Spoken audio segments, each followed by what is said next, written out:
Аса қамқор, ерекше, мейірімді Алланың атымен бастаймыз. Ассалаумағалейкум, сүйенгені ар, сүйгені сәлем болған, елдігі мен татулығы ерен болған, әулетіне бедел қонған, қастерлі қазақ елі.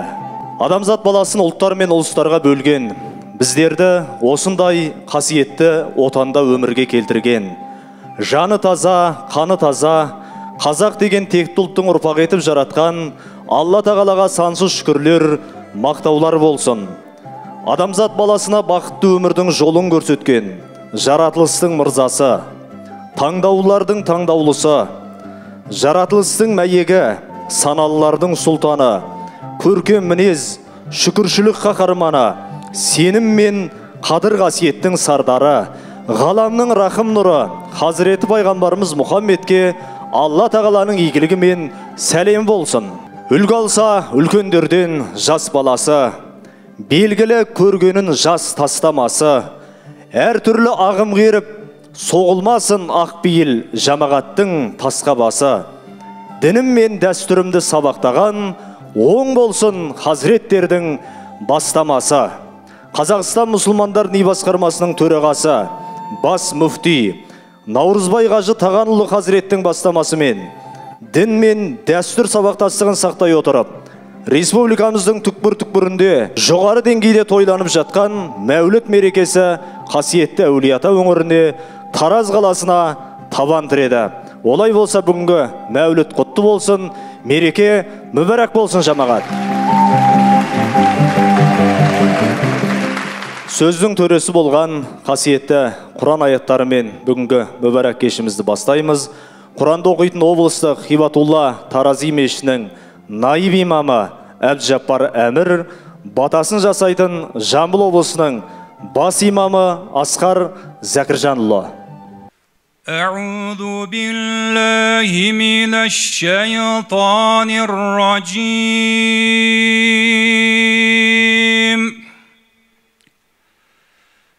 بسم الله الرحمن الرحيم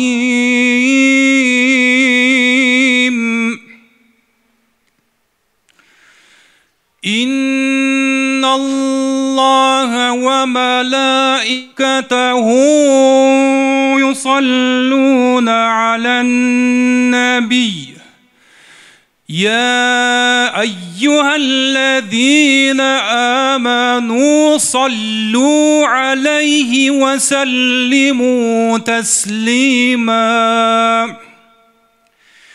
إن الذين يؤذون الله ورسوله لعنهم الله في الدنيا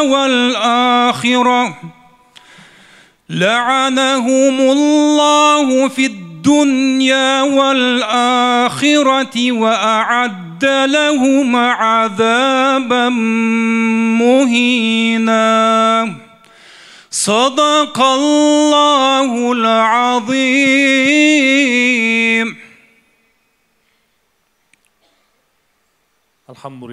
الحمد لله رب العالمين والصلاة والسلام على رسولنا محمد وعلى آله وأصحابه أجمعين.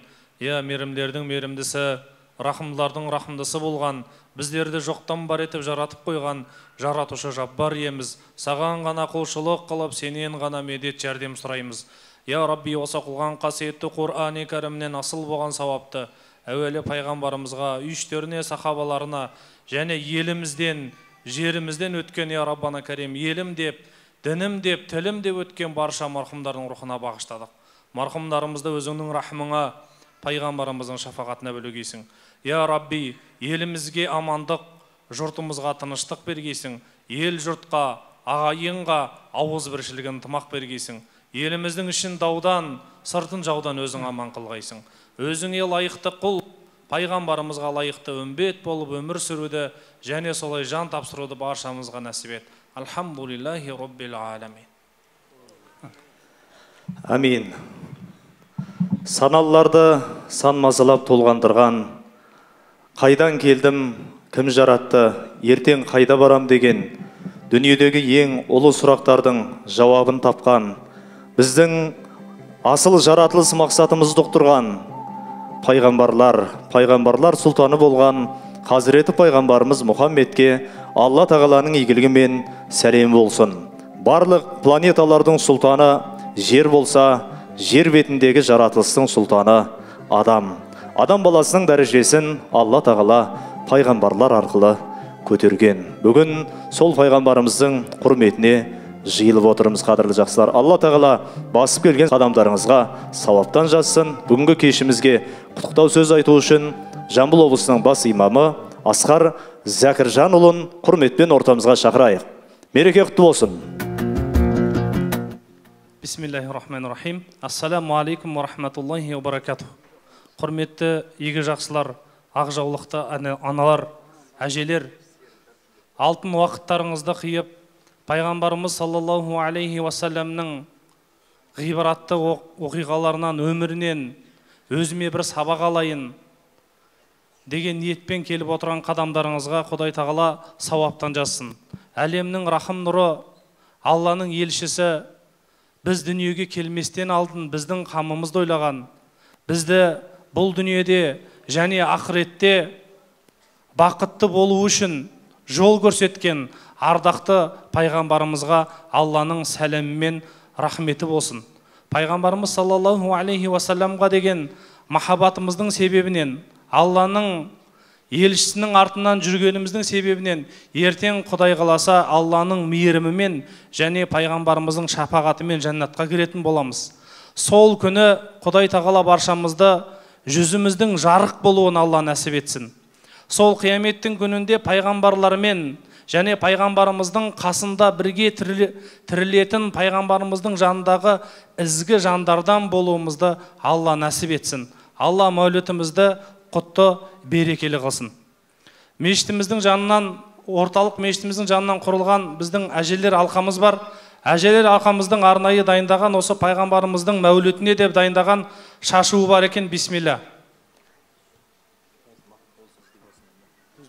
Рахмет, құрмет қошеметтеріңіз.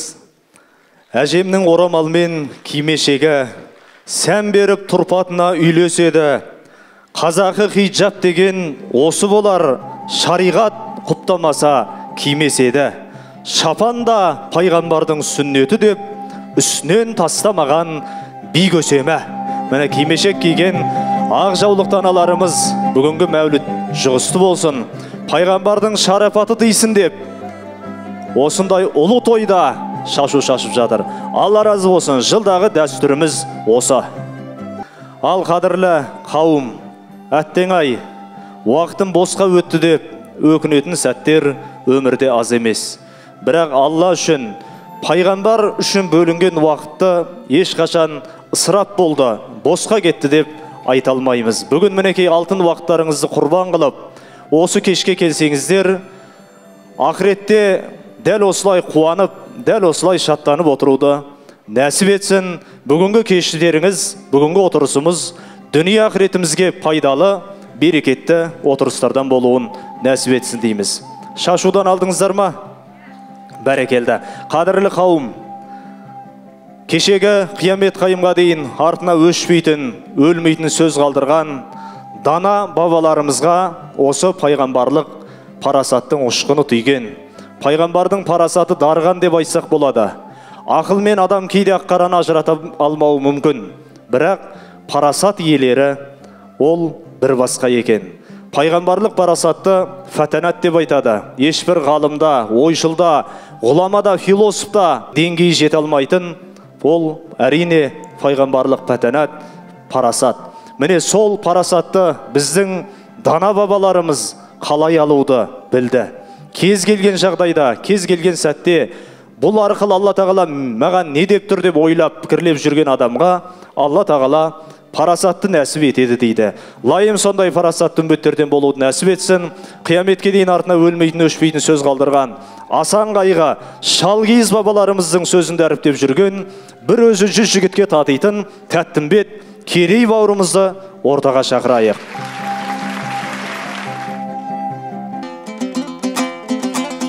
Бұл заманда не ғарып, ақ қалалы бозғарып, Жақсыларға айтпаған асылда шырын сөз қарып, замандасы болмаса қариялар болар тез қарып, қадірін жеңгей білмесе бойға бір жеткен қыз қарып, ел жағалай қонбаса бете келіп бел қарып, қаз үйрегі болмаса айдынды шалқар көл қарып, мүритін тауып айтпасаң азғын бір болса пір қарып, ата жұрты Бұхара өз қолында болмасай, қанша бір мықты тусаңдай қайратты туған ер қарып ай.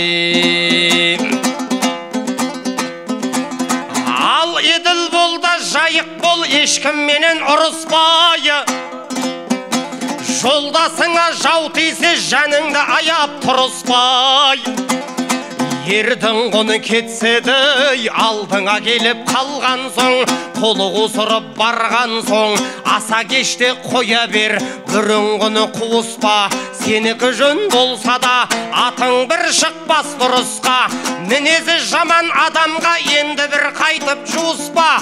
Тәуір көрергісіңмен жалған бір айтып суыспа.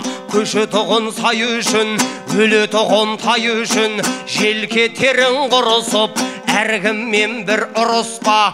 Ашу дұшпан артынан түсіп бір кетсең қайтерсің, түбі бір терең қуысқай.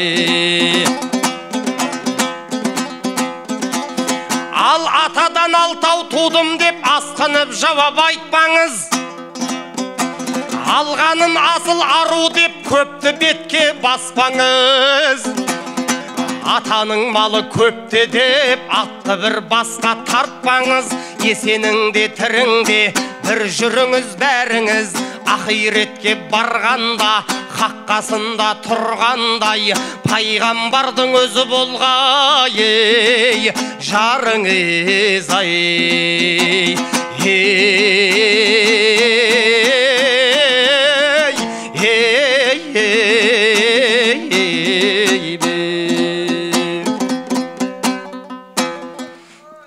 Ассалаумағалейкум барша ағайындар.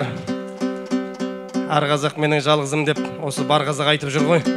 Мынау төртеу түгел болса төбедегі келеді, алтау бала болса ауызда кетеді деген бабалар сөзін еске алсақ, осы төртеуіміз түгел болып, алтауымыздың басымыз қосылып, осы ұлы саруар сардар пайғамбарымыздың мәуліт мерекесіне жиналып келген қадамдарыңызға Алланың нұры жаусын, қадамдарыңызға гүл бітсін дейміз.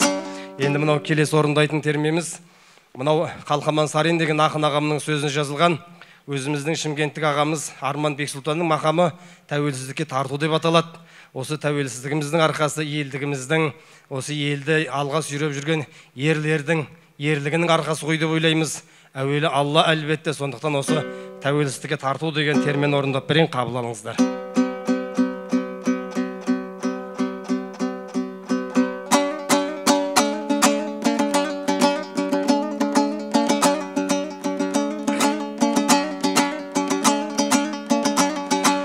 Семсерін қайрап сайлаған, сертінен ешбір таймаған, түркінің гүлі даласын баһадүр бабам жайлаған.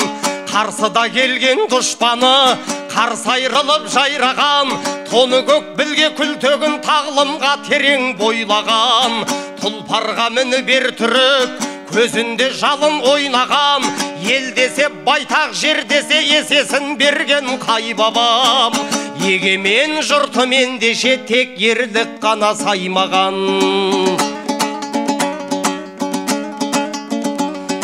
Мен ағалмастай өткірем, ерліктің биік шоқтығым, қазығын қаққан хандықтың Жәнібек Керей тектіден. Қасым қан салған қасқа жол, қасиет көзі деп білем, есім қан салған ескі жол, өсиет сөзі деп білем. Тәукенің жеті жарғысын жеті қазынам деп білем.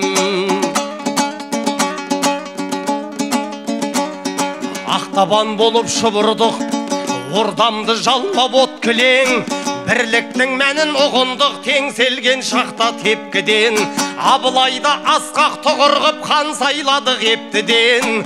300-дің басы біріксе, билеген жермен көкті кең, алты алаштың рухымен алты құрлыққа жетті дем. Бірлігім тұрса бекем боп басынар дұшпан жоқ білем.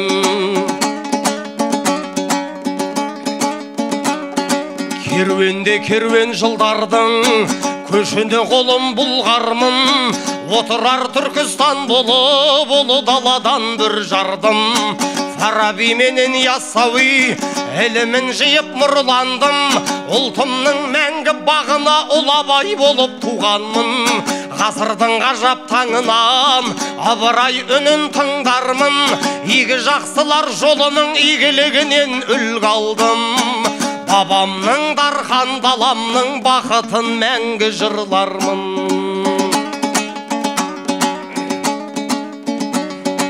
Ғасырдың баста бұл әнін ұлт үшін туды ұланым.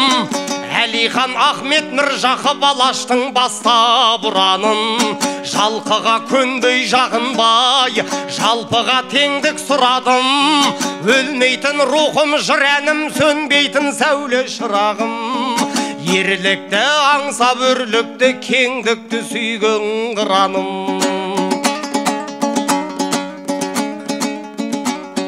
Қазнамды ұрлап жау жеді, халықта дәрмен бар меді. Бодандық басты бұғаулап күндерді өттау әурелі. Көрсекте қайғы қасірет, өлмейтін рухым мәңгеді. Тәуелсіздіктің жолында бабамның кетті бар кегі. Қасқайып тұрды қамал боп, қалғанша соңғы әлдемі. Желтоқсандағы ерлігім елімнің жаңа дәурені. Жастығым жақты қайтадан солардан қалған сәулені.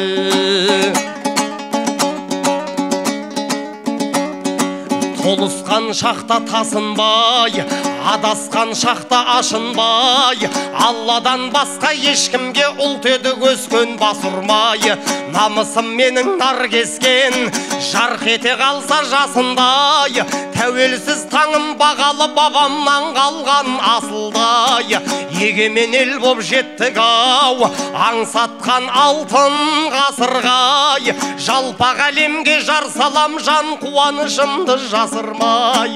Танитын талғам болса егер тарихым менің осындай. Танитын талғам болса егер тарихым менің осындай.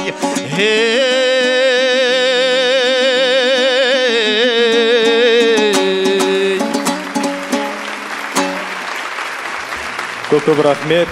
Қазірге тамашалайтындарыңыз Сарқыт сыры қойылымы авторы Темірлан Жабай, орындайтын Шымкент Жастар театры. Ау. Ахмет, ар жаққа баршы. Ой, аңсар ар жаққа бар, ойнашы сен. Неге? Мен сабақ қарап отырмын. Сабақ қарасаң ар жаққа барып барам. Даусына жайшыстың құрмағанда. Алло. Я. Даусына жайшыс деймін. Ой, қойшы Ахмет, не болды? Я, оның барлығын тындырып қойдық. Я. Азайтшы. Рахмет. Ар жаққа барып оқыш деймін. Сен ар жаққа барып ойнашы. Ой, оқымайым. Балам, тыныш. Айтшы көке, азайтшын. Балам, аңсар, дауысын жай қойсайшы. Жарайды. Я, жарайды. Сіз айтқандай істеп қоямыз. Я, балдарға тапсырам ғой. Жылауға Аха. Балалар, Аңсар, Ахмет, мен сендерге сарқыт алып келдім. Келіңдер. Үлкендердің дастарханынан дәм бұйырды. Келе ғой. Аңсар, кел деймін. Ой, Сарқыт. ой, өліп қалдым мен. Бұл не? Сарқыт балам, кел. Жей ғой. Қараңдар сендерге. Ой, анашым. Мен бургерге тапсырыс беріп қойғам. Қазір келсін, мен бургер жей салам бүгін.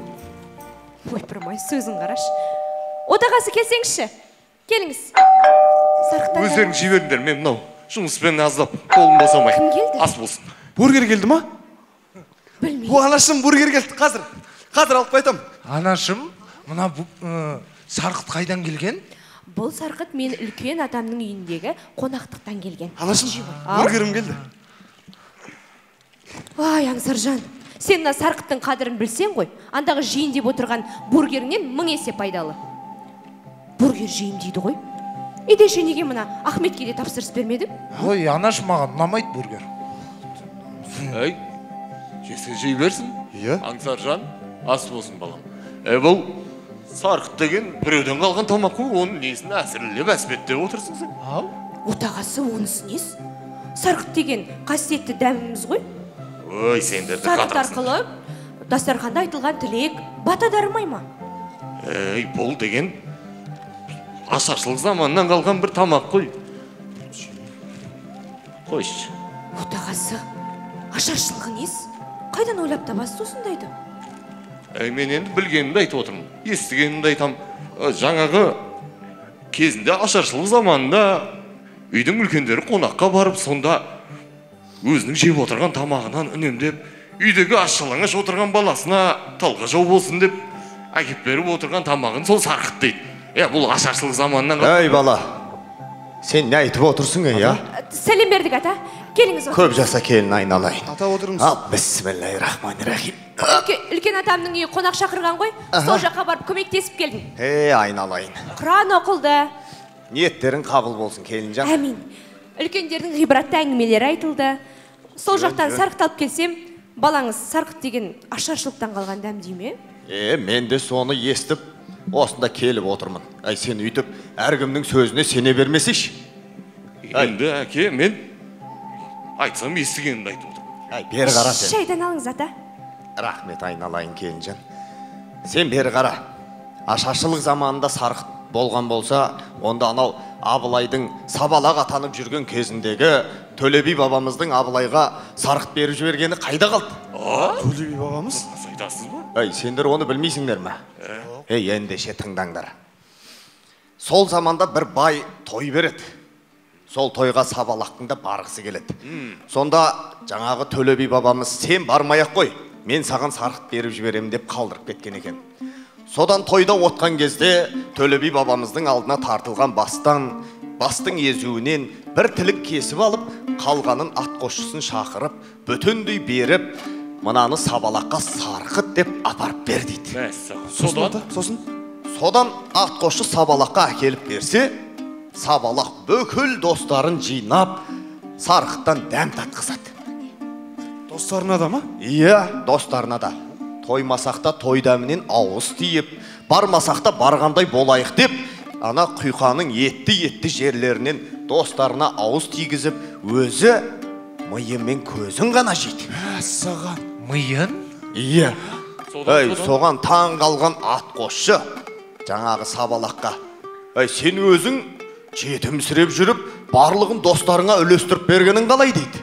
Сонда сабалақтың жауабы: асың барда ел таны беріп жүріп, атың барда жер таны көріп жүріп деген. Бұлар менің заманда серіктерім.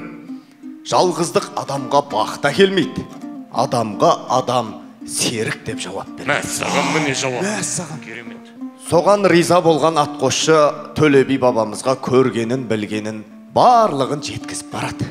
Сонда Төле би бабамыз: осы бала аман есен ер жетсе, ел тізгінін ұстар тұлға болар деген екен. Көрдіңдер ме? Мына ашаршылық, сен айтып отырған ашаршылық заманы деген беріде. Ол сарқыт деген әуелден бар. Мен не айтып отырмын жаңадан бері? Әке, айып етпеңіз, шалыс естіп. Оның үстіне бұл сарқыт әркімнен бір қалған құтқан ас емес. Бұл өзі жармағанның сарқытын жеме деген қазақ. Бұл үлкендерден, аузы дуалы адамдардан қалған ас. Иә, сарқыт дегенде енді жаңағы руханияты кемелденген, ұстанымы берік, парасатты адамдардың Алланы ұлықтап, пайғамбарымызға салауат айтып, жөні түзу өсиет сөздер айтылған асты ғана нағыз сарқыт деген. Ал оның себебі неде екенін білесіңдер ме? Неде, ата? Оның себебі жаңағы сарқытымызға жақсы сөздер сіңген береке дарыған ас қой. Міне, сол берекетіміз осы сарқыт арқылы мына ұрпақтарымызға жеткен.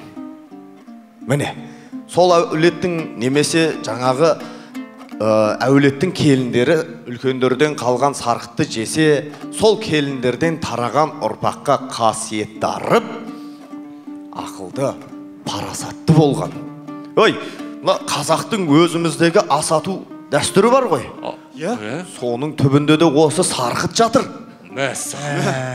Сонда бұл сарқыт дегеніміз руханиятымызды тасымалдаушы қызметін атқарады. Мәссаған әке, мынауыңыз керемет қой. Мынау сарқыт дегеніміз мықты дүние екен ғой, бабаларымыздың даналығына сүйсіндім әке. Сіз осыны бізге жетесіне жеткісіп айтпасаңыз, біз мұны өмір бақи түсінбес пе едік, айтады ғой әлгі, не деуші еді?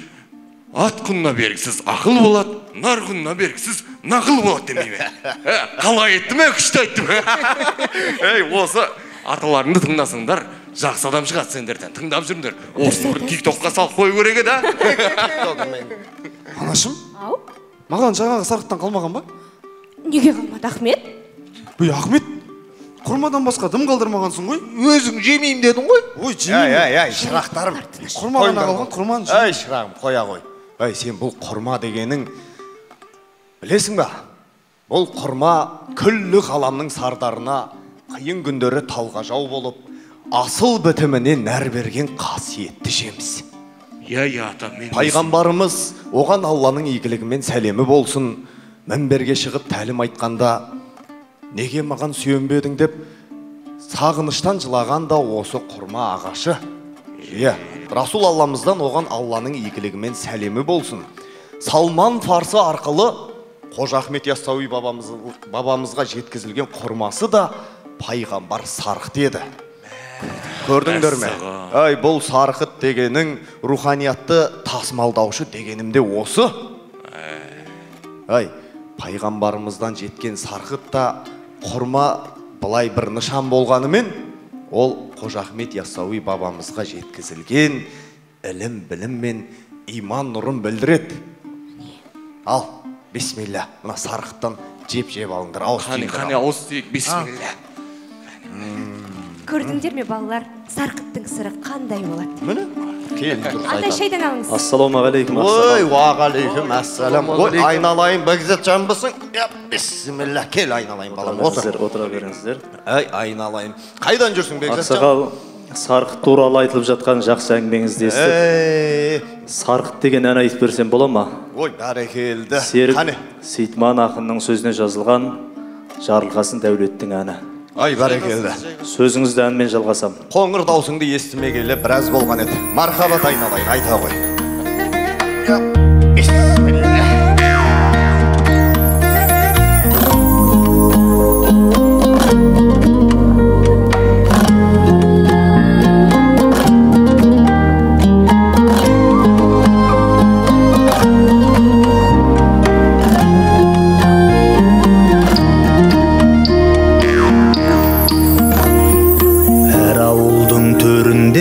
Атам бар, әр атамның аузында мың мақал бар.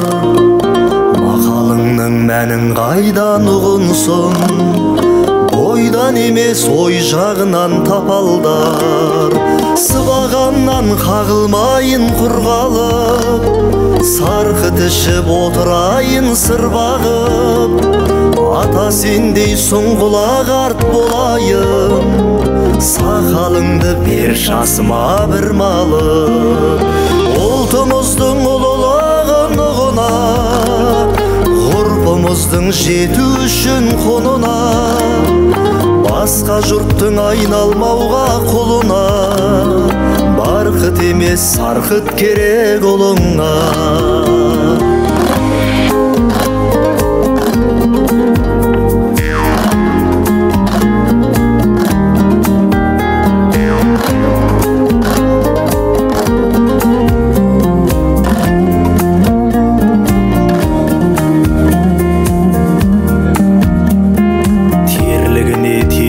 Бірге жассынген, тайғұнаның мен емеспін бас білген. Сарқытыңмен қосамаған бата бер, асқа емес ақ батаға ашпын мен. Бата менен ер көгерер дейденім, ер көгерсе ел көгерер түйгенім. Ел менен бөліседі нағыз ер, бақыт көрсе жасуындай ненім.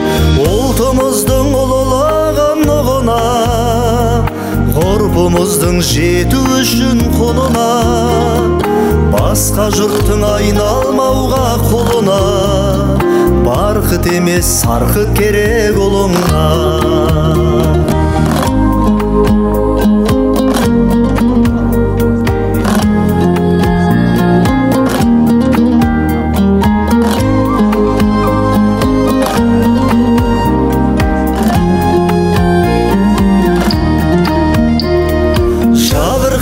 Әр жылың мен арайың, мақтанғана бурыл тартсын самайың. Десең жұртқа тек қуаныш той көрде, жесең тойдың сарқытын же ағайын. Десең жұртқа тек қуаныш той көрде, жесең тойдың сарқытын же ағайын.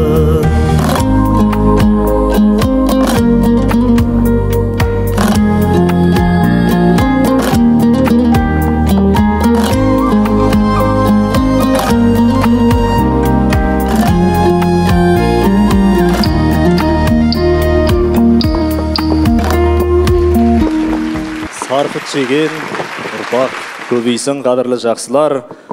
Сарқыт деген игі жақсылар бата берген, жақсы әңгіме сіңген, дастарханнан алынған азынаулы тәтті құтты емес.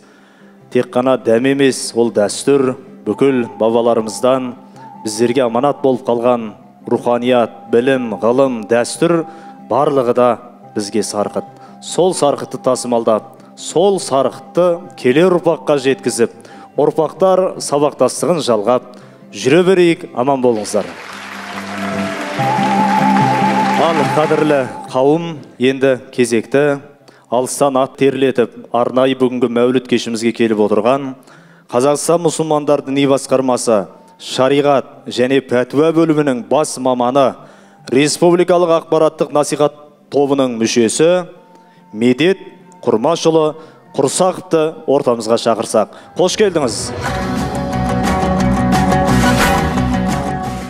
Алхамдулиллахи роббил аламин, вал ақибату лил муттақин, вассалату вассаламу аля сайидина Мухаммад, ва аля алихи ва сахбихи ажмаин. Амма бад, ассаламу алейкум ва рахматуллахи ва баракатух. Алла тағалаға мақтаулар, пайғамбарымыз Мұхаммед Мұстафа саллаллаху алейхи вассаламға Алла тағаланың салауат сәлемдері болсын. Алла тағала басып келген қадамдарыңызды сауаптан жасын иншалла. Мынау мәуліт мерекесіне келудің өзі бұл пайғамбарымызға деген сүйіспеншіліктен туындаған амал деп ойлаймын. Иншалла бұл пайғамбарымыздың мынау туылған айы бұл мәуліт айы деп айтылады. Өйткені бұл айда әлемдерге рахмет етіліп жіберілген пайғамбарымыз саллаллаху алейхи уассалам дүниеге келген. Алла тағала Құранда айтады: "Уама арсалнака илля рахматал лил аламин." Расында біз сені әлемдерге рахмет етіп жібердік дейді пайғамбарымызды. Расында да пайғамбарымыздың бұл дүниеге келуі бұл әлемдерге рахмет. Пайғамбарымыз келген уақытта араб қоғамы сондай жағдайда еді, бір қараңғылықта еді. Бір-бірін жаңағындай ақ қара боп, сондай бір игілік, дұрыс емес жолдарға, дұрыс емес бағыттарда қаралып жатқан сондай бір қоғамға келген еді. Пайғамбарымыз сол қоғамға келіп, 23 жылдың ішінде сол қоғамды 180 градусқа өзгертті. Басында сондай бір адасуда болса, ең ақырында Құран оларды сипаттап: "Кунтум хойро умматин ухрижат линнас, та'муруна бил ма'руфи ва танхауна анил мункари ва ту'минуна биллади." Сендер шығарылған үмметтердің ең жақсысы болдыңыздар, сіздер жақсылыққа шақырасыздар, жамандықтан тыясыздар, және Алла тағалаға иман келтіресіңдер деді. Енді бұл пайғамбарымызды саллаллаху алейхи уассаламды жақсы көру бұл иман негіздерінің бірі. Кім мынау Омар ибн Хаттабтан келген бір сондай нелерде, руаяттарда пайғамбарымыз айтқан: "Ла ю'мину ахадукум хатта акуна хабба илейхи мин валадихи ва валидихи ва наси ажмаин." Сендердің имандарың толық болмайды, тіпті мені өздеріңнің бала шағаларыңнан, ата аналарыңнан және бүкіл адамзаттан жақсы көрмейінше сендердің имандарың толық болмайды деген. Сол уақытта Омар радиаллаху анху айтты дейді, я Алланың елшісі, мен сізді барлық нәрседен жақсы көрем, тек қана өзімнен жақсы көре алмаймын деп айтты дейді. Сонда пайғамбарымыз айтқан екен, сенің иманың әлі толық болмаған деген. Сонда Омар ибн Хаттаб радиаллаху анху ойланып тұрып, пайғамбарымыздың бұл дүниедегі, яғни бұл дүниеде де оны тура жолға бастаған, ертең ақыретте де оған шапағатшы болатын бәрін ойлап тұрып, я Алланың елшісі, мен қазірден бастап сізді барлық нәрседен жақсы көрем деген. Сонда пайғамбарымыз айтқан екен, қазір сенің иманың толық болды деген. Енді бұл мәуліт мерекесін тойлаудың өзі, бұл пайғамбарымыз саллаллаху алейхи уассаламға деген сүйіспеншіліктен туындаған нәрсе. Кім пайғамбарымызды жақсы көретін болса, ертең қияметте пайғамбарымыз саллаллаху алейхи уассаламмен бірге болады екен. Бір шөл арабы пайғамбарымызға келіп, ей Алланың елшісі, қиямет қашан болады деді. Сонда пайғамбарымыз саллаллаху алейхи уассалам тұрып айтты, сен ол қиямет күніне не дайындадың деді. Сонда ол кісі айтты, мен дайындаған көп нәрсем жоқ, бір оразам, намаздарым бар, бірақ дайындаған көп нәрсем жоқ, бірақ мен Алланы және оның елшісін жақсы көрем деді. Сонда пайғамбарымыз саллаллаху алейхи уассалам тұрып айтты дейді, әл-мар'у маман ахаб, адам өзі жақсы көрген адаммен ертең қияметте болады деп айтты дейді. Сол нәрсені естігенде сахабалар қатты қуанған. Анас ибн Малик айтады, мен дейді пайғамбарымыз, біз пайғамбарымыз саллаллаху алейхи уассалам жақсы көреміз, Абу Бәкір радиаллаху анху, Омар радиаллаху анху жақсы көреміз, ертең қияметте бірге боламыз деп мен қатты қуандым дейді. Және де мынау сахабалар пайғамбарымызды саллаллаху алейхи уассалам сондай жақсы көрген, мынау Саубан радиаллаху анху деген сахаба болған екен. Сол кісі пайғамбарымызды бір кішкентай уақыт көрмей қалатын болса, қатты қайғырып, уайымға түсіп кетеді екен. Бір күні пайғамбарымыз саллаллаху алейхи уассалам оның түрін көріп, ей Саубан, саған не болған, түрің бозарып кетіпті ғой дейді. Сонда ол айтады, мен ешқай жерім ауырып тұрған жоқ, ей Алланың елшісі дейді. Бірақ мен сізді бір аз ғана уақыт көрмей қалсам, мен сізді іздеп осылай жаңа сағынып кетем дейді. Мен ертең қияметті ойлап жатырмын дейді. Ертең қиямет болған уақытта мен бір себеппен тозаққа кетіп қалсам, сіз жәннатқа кетсеңіз, немесе сіз жәннаттың ең биік дәрежесі Фирдаус жәннатында пайғамбарлармен болып, мен жәннаттың төменгі дәрежесіне түсіп қалсам, сізді көрмей қалам ба деп қорқам деген екен. Сонда пайғамбарымыз тұрып, кім Алла тағалаға бойсынса, пайғамбарға бойсынса, ол сыддықтармен, пайғамбарлармен, сыздықтармен, шахидтармен бірге болады деген қиямет күні. Сондықтан бұл пайғамбарымызды саллаллаху алейхи уассаламды жақсы көру, бұл ертең қияметте сол кісімен бірге болуымызға себеп болады екен. Және де мынау пайғамбарымыздың саллаллаху алейхи уассаламды тіпті жансыз нәрселердің өзі жақсы көрген. Мынау пайғамбарымыз ең бірінші Мединеге көшіп келген уақытта жұма хұтпасына шығып, мынау құрманың діңгегі дейміз ғой, жаңа түбіне, соған отырып уағыз айтатын болған. Сөйтіп бір ансарлық сахаба тұрып, я Алланың елшісі, сізге осы бір минбар жасап берсек қалай болады дейді. Сонда пайғамбарымыз айтады, енді жасасаңдар жасап беріңдер дейді. Сөйтіп келесі аптаға дейін жаңа минбарды жасап, пайғамбарымыз саллаллаху алейхи уассалам сол минбарға шығып уағыз айтып жатқан уақытта жаңағы құрма діңгегінің жылаған, боздап жылаған дауыс естілді дейді. Сонда пайғамбарымыз төмен түсіп, жаңағы құрманы жұбатты дейді, құрма ағашын. Сонда Анас ибн Малик айтады, егер пайғамбарымызды бұл құрма діңгегін жұбатпағанда, бұл қияметке дейін жылай беретін еді дейді. Сол нәрсе Хасан Басри деген жаңағы табииндардың үлкен айтады. Бір жансыз заттың өзі пайғамбарымызды сағынып жылаған болса дейді, ей Мұхаммед үмметі дейді, сондай пайғамбарды сағынған Мұхаммедтің үмметі, сендер оны жолығу үшін сағынғандарың жақсырақ емес па дейді. Яғни біздің сағынғанымыз оған қарағанда жақсырақ екен. Енді мынау білесіздер, Құранда Мәсәд деген сүре бар. Сол сүре мынау Абу Лахаб деген пайғамбарымыздың әкесінің ағасына түскен. Өте көп пайғамбарымызға зиян берген кезінде. Сол кісі пайғамбарымыз туылды деген уақытта өзінің күң әйелі Суайба дегенді пайғамбарымыздың туылғанына қуанып азат қылып жерген екен. Азат, сен басың бос деп азат қылып жерген екен. Сол жаңағы Абу Лахаб әр дүйсенбі сайын, пайғамбардың білесіздер ме, бүгін дүйсенбі болатын болса, пайғамбарымыз дүйсенбі күн дүниеге келген. Әр дүйсенбі сайын соның тозақтағы азабы жеңілдетіледі екен. Сол пайғамбарымызға қуанған себепті. Сонда мынау ислам ғалымдарының бірі айтады, егер дейді, мынау Құранда оның жаңағы осы тозаққа кіретін анық айтылған адамның өзі пайғамбарымыз саллаллаху алейхи уассаламның туғанына қуанған болса, енді Мұхаммедия үмметі, пайғамбарымыз сағынып күткен Мұхаммедия үмметі, оның жағдайы қияметте қандай болады дейді. Әлбетте біз пайғамбарды шынайы жақсы көретін болсақ, ертең қиямет күні иншалла ол кісімен бірге боламыз. Енді мынау пайғамбарымыз саллаллаху алейхи уассалам бүкіл көркем мінезді жинаған зат. Тіпті Айша анамыздан пайғамбарымыздың мінезі қандай деп сұраған уақытта, Айша анамыз айтқан, сендер Құран оқымайсыңдар ма деген. Пайғамбардың мінезі Құран деген. Яғни Құранда қандай жақсы сипаттар болған болса, пайғамбарымыз сол жақсы сипаттардың бәрімен сипатталған. Сондықтан мынау пайғамбарымыз ешқашан аузынан жаман сөз шықпаған. Өсек, өтірік деген. Тіпті пайғамбар болмай тұрып, Мұхаммадул Амин, шыншыл Мұхаммед деген атақталған пайғамбарымыз. Сондықтан біз осы пайғамбардың үмметі болғанымызға қуануымыз керек. Біздің Алла тағала ол пайғамбарды біздің несібемізден, бізді ол кісінің несібесінен қылғанына қуануымыз керек. Тіпті пайғамбарлардың өзі дейді, осы пайғамбарымыздың үмметі болуды армандады дейді. Муса пайғамбардың қиссасы келтіріледі. Сол кісі айтады, ол кісі бір жаңа жәннаттың ішінде тақтайда жазылған жазуларды көреді екен. Сонда жазылып тұр дейді. Шапағат қылатын, шапағат қылынатын үммет келеді деп айтады дейді. Сонда Алла тағаламен тікелей сөйлескен пайғамбар ғой. Е Аллахым, сол үммет менің үмметім болсын деген.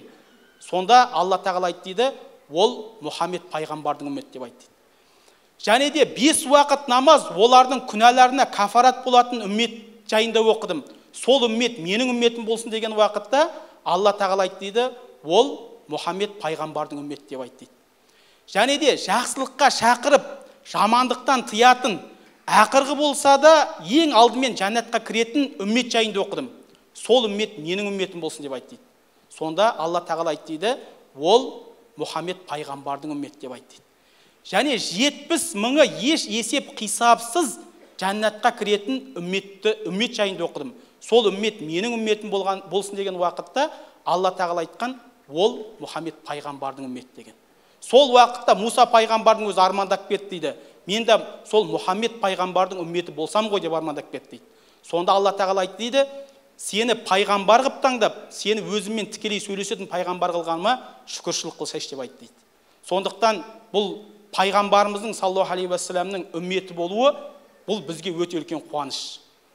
Иншалла мынау пайғамбарымыз бір күні минбарда отырып айтты дейді ғой, мен бауырларымды сағындым деп айтты дейді. Сонда сахабалар тұрып айтты дейді, біз сенің бауырларың емеспіз бе деп айтты дейді. Сонда жоқ, сендер менің сахабаларымсыңдар, менің бауырларым менен кейін келетін үммет деп айтты. Яғни сіз бен бізді айтқан, менің үмметім, менің бауырларым менен кейін келетіндер деп айтты. Сондықтан пайғамбарымыз бізді бауырларым деген болса, бұл пайғамбарды жақсы көру немен болады? Пайғамбарды жақсы көру, пайғамбардың бұйрықтарына бойсынуменен, пайғамбардың тыйымдарынан тыйылуменен, пайғамбарды алып келген нәрсені растауменен, пайғамбарға ілесумен болады. Енді пайғамбарға ілесу қалай болады дейтін болсақ, бірінші пайғамбарымызды танумен болады екен. Пайғамбарымызды саллаллаху алейхи уассалам біз қалай танимыз? Пайғамбарымыздың сирасын, өмір баянын оқумен танимыз. Кімде-кім пайғамбарымыздың өмір баянын оқитын болса, ол кісіге деген махаббат, оның бір сүйіспеншілігі, махаббаты пайда болады. Пайғамбарымыздың өмір баянын білу, бұл әрбір мұсылманға уәжіп, міндетті. Оның өмір баянын оқу ол құлшылық болып саналады. Сондықтан кім пайғамбардың өмір баянын оқитын болса, ол міндетті түрде пайғамбарымызды таниды. Кім пайғамбарымыз танитын болса, оның кемелдігін көре тұрып, оған ілеседі екен. Жақсы көреді, жақсы көргеннен кейін міндетті түрде пайғамбарымыз саллаллаху алейхи уассаламға ілеседі екен. Сондықтан бұл пайғамбарымыз жақсы көру, пайғамбарымыздың сүннетін орындаумен болады, иншалла. Және де мынау пайғамбарымызға саллаллаху алейхи уассаламға көп салауат айтумен болады. Пайғамбарымыз айтады, ең сараң адам кім деген уақытта, менің атым айтылған уақытта маған салауат айтпаған адам сол ең сараң адам деген. Бұл салауат айту, бұл өзімізге пайдасы өзімізге. Біз қанша көп салауат айтқан сайын, оның сауабы бізге жазыла береді. Пайғамбарымыз айтады, саллаллаху алейхи уассалам, кімде-кім маған бір салауат айтатын болса, Алла тағала оған 10 рет салауат айтады дейді. Және оның 10 күнәсін кешіріп, оның дәрежесін 10 есеге көтереді дейді. Енді жалпы осы мәуліт мерекесі баршамызға құтты берекелі болсын иншалла. Мынау шарапатты мәуліт мерекесі осы мынау Әулие-ата өңірінде тойланып жатыр екен. Әулие-ата жеріне де құтты берекелі болсын. Мынау пайғамбарымыздың саллаллаху алейхи уассалам туылғанына биыл 1500 жыл толып жатыр. 1500 жыл. Әр жерде, түкпір-түкпірде, әлемнің түкпір-түкпірінде осы пайғамбарымыздың мәулідін тойлап жатыр. Сондықтан осы барша халқымызға, осы Тараз еліне де осы мәуліт мерекесі құтты берекелі болсын. Алла тағала осы мереке аясында пайғамбарымызды саллаллаху алейхи уассаламды жақсы танып, ол кісінің өсиеттерін жүрегімізге сіңіруімізді Алла тағала нәсіп етсін. Алла тағала мынау осы мерекенің аясында бір-бірімізге деген рахым, мейірімділігімізді арттырсын, бір-бірімізге деген бауырмашылығымызды арттырсын, бізге пайғамбарымыз саллаллаху алейхи уассаламға деген иманымызды арттырсын. Алла тағала баршамызға осы мәуліт мерекесін құтты берекелі қылсын иншалла. Мынау мәуліт мерекесінде осы мынау пайғамбарымызға деген жақсы көруімізді арттырып, жүректерімізде сондай бір жаман мінез ақылақтар болатын болса, Алла тағала соның бәрін жойып жіберу нәсіп етсін. Алла тағала баршамызға мәуліт мерекесін құтты берекелі қылсын. Алла тағала баршаңызға разы болсын иншалла. Амин. Алтын уақытыңызды қиып келгеніңізге көп-көп рахмет, құрметті Медет Құрмашұлы. Ал қадірлі жақсылар, енді тілге тиек еттік дін мен дәстүр сабақтастығы деп. Бүгін пайғамбарымыздың өмір баяны, өнегелі өмірін тірілту мақсатында жасалған бүгінгі кешімізде пайғамбарымыздың өмір баяны жырмен өрнектеледі. Мәуліт жыры деп айтылады. Міне, келіңіздер, құрметті шәкірттер, медресеміздің шәкірттері, және де мәулітті оқитын Қордай ауданының бас имамы Әл-Мұхаммед Қари Егізбаев және әнші, жыршы, термеші Мәдіған Тәжип. Дін мен дәстүр сабақтастығы дегенімізде осы шығар. Мәуліттің қазақша нұсқасы домбырамен орындалады, арабша нұсқасы Әл-Мұхаммед Қарекең өз орындайды. Қабыл алыңыздар, пайғамбарымызға салауат айтып, сәлем жолдап отырайық. أعوذ بالله من الشيطان الرجيم بسم الله الرحمن الرحيم ما كان محمد أبا أحد من رجالكم ولكن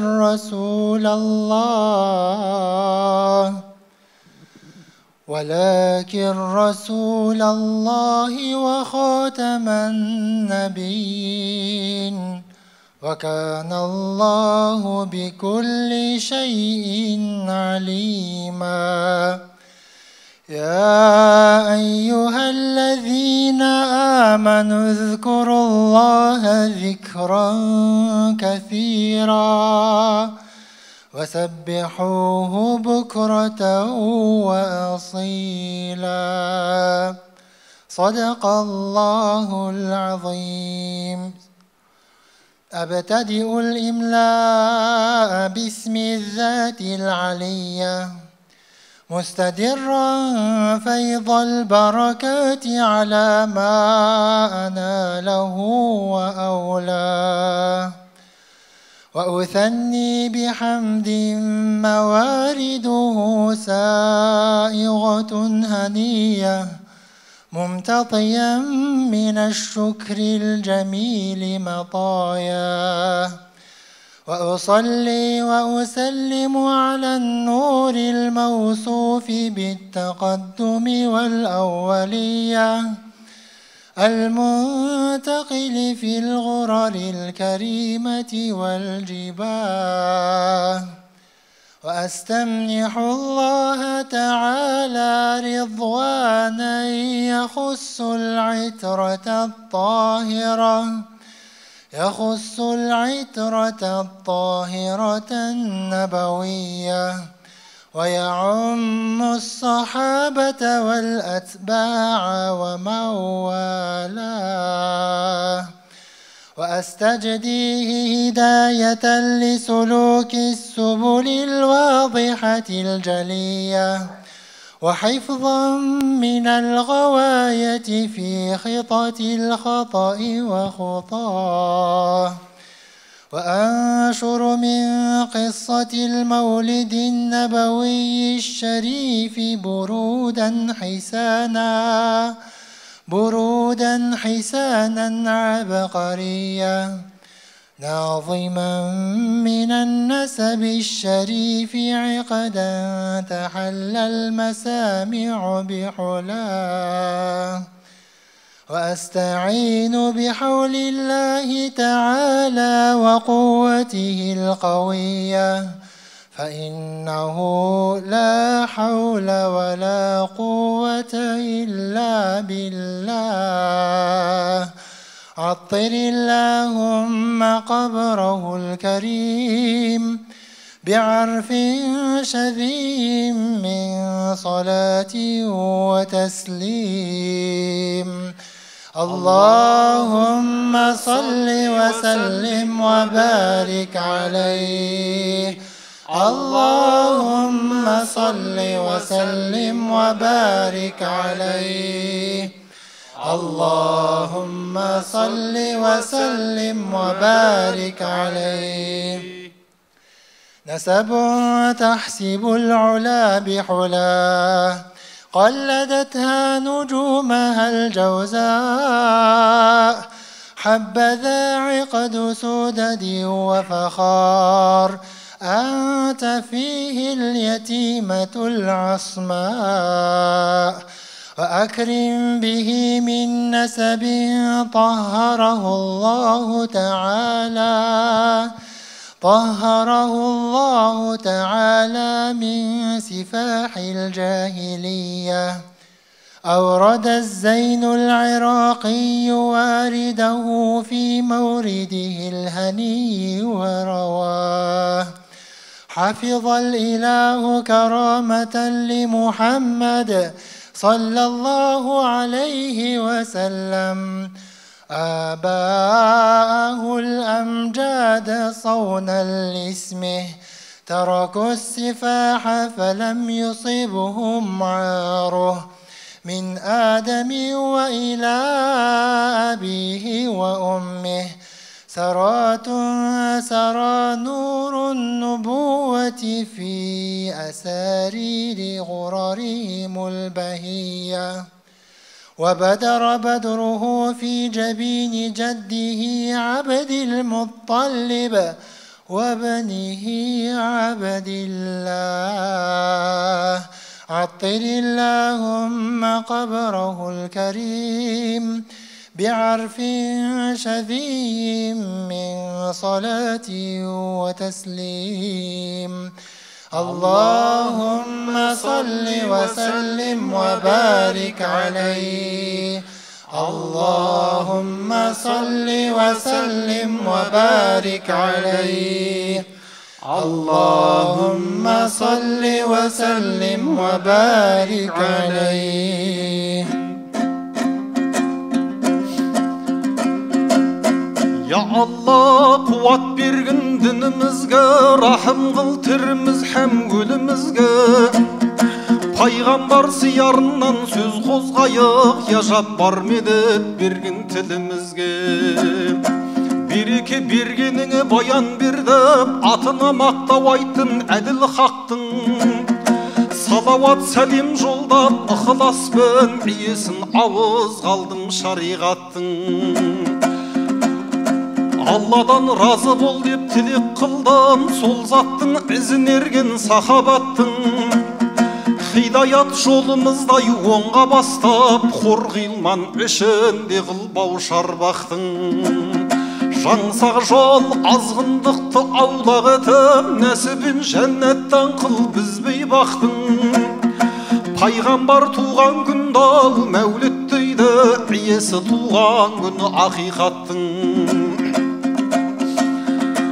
өзіміз пенделікпен қиналмасақ соншалық қатал емес шариғаттың махшарда шапағатын алу үшін мәулітін оқымақпыз Мұхаммадтың сүннетті тудырды оны кесіп кіндік майлатып ғазиз тәнін жұмбақ сырғып көздері сүрмеленген құдіретімен сиярлар хабарлайды мұны жырғып әкеден тумай жатып жетім қалды Алланың көрсеткені бізге сынғып жетімнің маңдайынан сипағанға құдайым жеткізеді бірін мыңғып бұрындары арабтарда кезікпеген атады Мұхаммад деп атын тыңғып мақтаулы мағынасы байқағанға шығармақ құдай өзі бәрін шынғып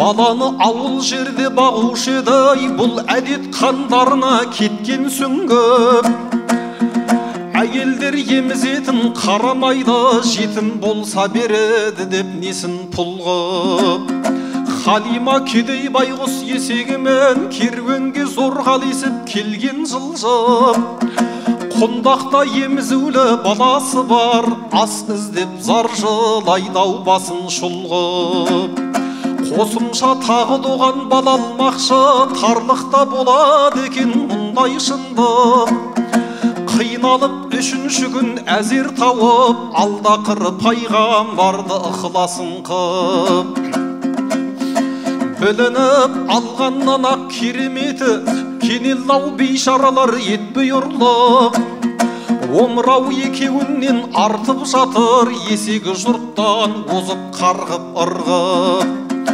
сауғанмен жалғыз сиыр құт болмаушы татымды көрісте жоқ шөбі қырбық пайғамбар мұнда келіп кірген күннен бір ғажап желіндер келіп тұрлық балаға сақ бол десті бір сыры бар әйтеуір бұл келгелау болды тірлік 4 жаста әлсін аспан қарап болама соншалық ес сыр танырлық ақ киген екеу келіп осы десіп ішін жарып іс болды-ау жан шошырлық қорыққаннан анасын-ай әкет деді балаңның кереметін көріп білдік бабасы 116 жасындеді кепілдігін өз алдау қып шүкірлік салауат сәлем айт деп Мұхаммедке сол үшін көпті жиып мәуліт қылдық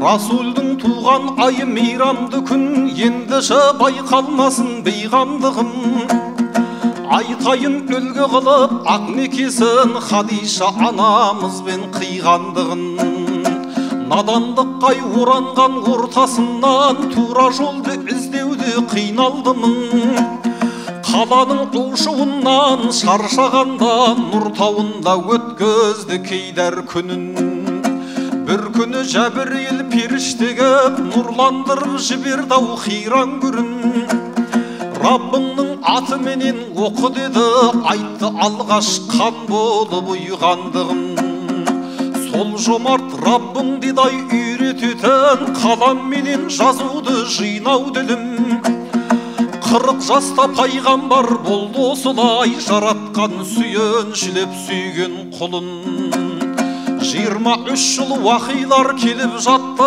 ардақ делші көкейге түйдер бірін осылайша Алланың қалауымен күллі әлемге тараттау иман нұрын осылайша Алланың қалауымен күллі әлемге тараттау иман нұрын عطر اللهم قبره الكريم بعرف شذي من صلاة وتسليم اللهم صل وسلم وبارك عليه اللهم صل وسلم وبارك عليه اللهم صل وسلم وبارك عليه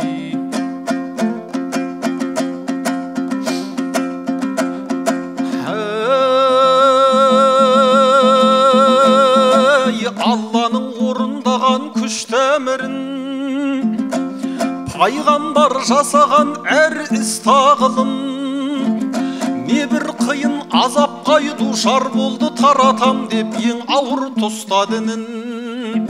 Жақыны да сол кезде жау боп шықты, ата діннен безді деп қыста бұлын.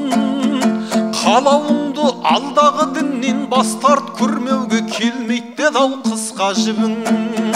Бәдір мен Хандақ Ухуд шайқасында сахабаның ажалды құшқаны мұң. Дін үшін сонда да ғай берілмеді, бәріне төзіп жаудың қыспағының. Таифқа барғанындай таспен атты, таптың деп салтымыздан тысқар едің. Сол кезде періштелер ашуландай, елшінің білмеді-ау деп еш қадірін. Қостауды бірақ қосып бұл қауымның, жоялық деді бірден түп тамырын.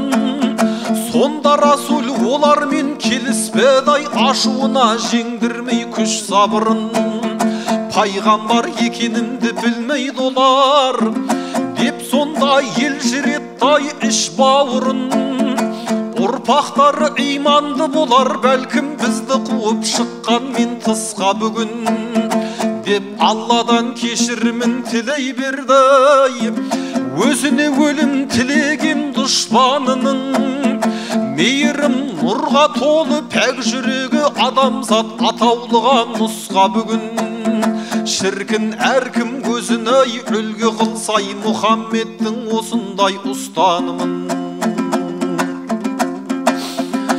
Әмина Мұхаммедтей нарұл таптай, нарұлы таны білді-ау әділ хақты. Жасаған 63 жыл ғұмырында ғаламға ақиқаттың шамын жақты. Бұлық жайлап бұқсыған тас түнектен жарыққа алып шықтай қалың топта. 63-ке келгенде науқас меңдеп, денесі күннен күнге ауыр тартты. Қоштасып сонда барша үмметімен жадыраған жандарын жабырқатты. Айырлау ең сүйікті адамынан тибеді, жандарынай ауыр қатты. Ұлы Раббым деп соғып алып жүрек, осылайша мәңгілік дамыл таптай. Қос дүние сардары Мұхаммедте мін осылай өлімнің дәмін татты. Ғаламға рахым нұрын шашалыпты, талайдың жүрек көзін ашалыпты. Үмметімен қоштасқан Мұхаммедтің ең ақырғы құтбасы жасалыпты. Мен біреуді ренжітсем кешірсін деп, өзі де басқалардай кеш алыпты. Кім Расул өлді десе басын алам деп, Омар көзін ыстық жасалыпты.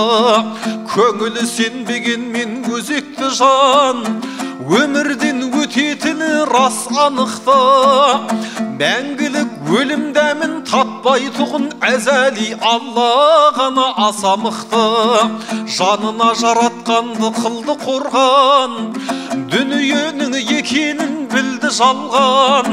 Бар адам баласының бақыты үшін ғибратты талай істі тындыр алған. Барлығымыз жаңылмай жүрейік жай, Мұхаммед салып кеткен нұрлы жолдан.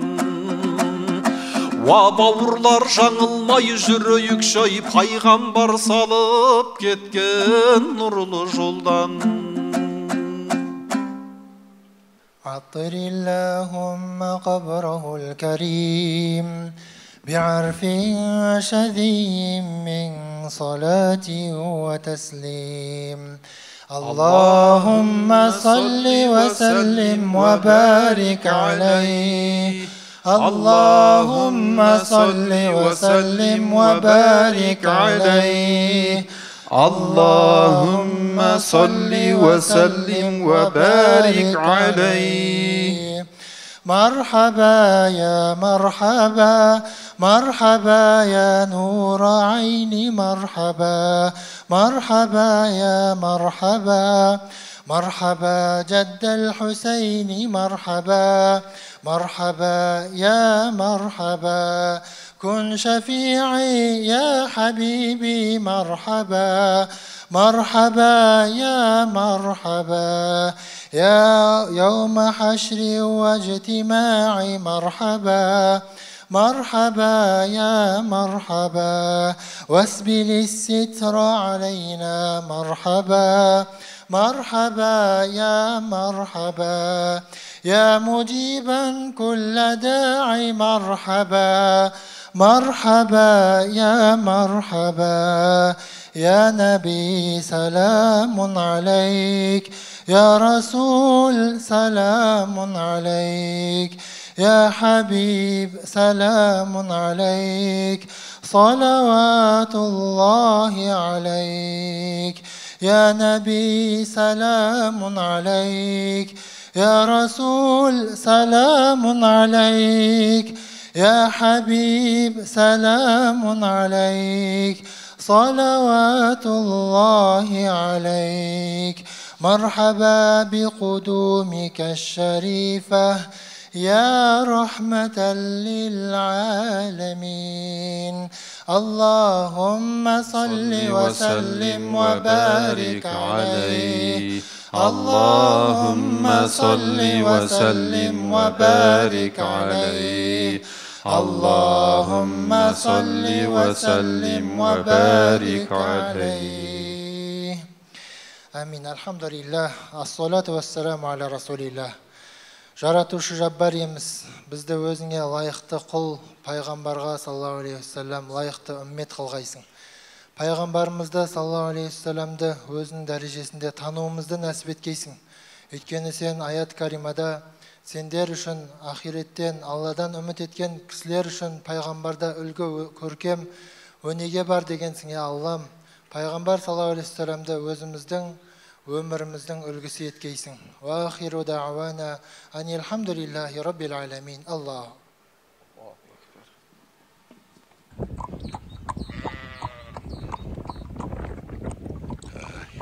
Кеш қарайып қалды. Анау кісі кім болды? Жарқынтай! Жарқынтай балам! Ау! Жарқынтай, бер кел! Қайдасың? Қазір әке. Ай, балам, асықпа. Аттарды жайғадың ба? Бәрін сіз айтқанда жайғадым әке. Ой, жарайсың. Балам, бер келші. Я. Менің көзім жетпей тұр анау. Ауылға беттік келе жатқан кісі қарасы кім болды екен? Қайсы? Анау ма? Біздің ауылдікіне ұқсамайды. Танымадым әке. Сен онда былай қал, балам. Барып сұра. Егер Құдай қонақ болатын болса, тікелей атының басын біздің үйге бар. Жарай ма? Жарайды, қазір. Бар, жүгір, балам. Қазір, қазір. Жүгір. Кенжеш. Оу, Кенжеш. Қайда жүріс, ә? Кенжеш. Ай, шырағым, бер кел. Қазір біздің үйге Құдай қонақ келеді. Әзірлене бер, жарай ма? Болды, жарайды. Мен дайындала берем. Жүгір. Ата, жүріңіз, бұлай қарай төрлетіңіз. Айналайын. Кіріңіз. Өркеніңіз. Әкем күтіп отыр. Жүріңіз. Ассалаумағалейкум, ақсақал. Уағалейкум әссәлем балам. Амансың ба? Аманбыз ата, арымыз. Өздеріңіз аман сау жүрсіздер ме? Қайда беттеп келесіз? Балам, мен сонау Түркістаннан шығып, Әулиатаны бетке алып келем. Жолай күйіктің арғы жағындағы Мыңбұлақта тұратын жиенімнің үйіне түнедім. Содан сәске ауғанда шығып, ендігі жеткенім сенің ауылың болды. Ендігі шақарға жетем дегенше түн ортасы болып қалайын деп тұр. Қалың шақарда, қараңғыда іздеген үйімді таба алмай қаламын ба деп, соған осы ауылға бір Құдай қонақ болсам ба деп тұрмын. Әрине ата, о не дегеніңіз? Қонақ келді, құт келді дейтін қазақтың баласымыз ғой. Біздің үйге түсіңіз. Есігіңіз ашық, жүріңіз.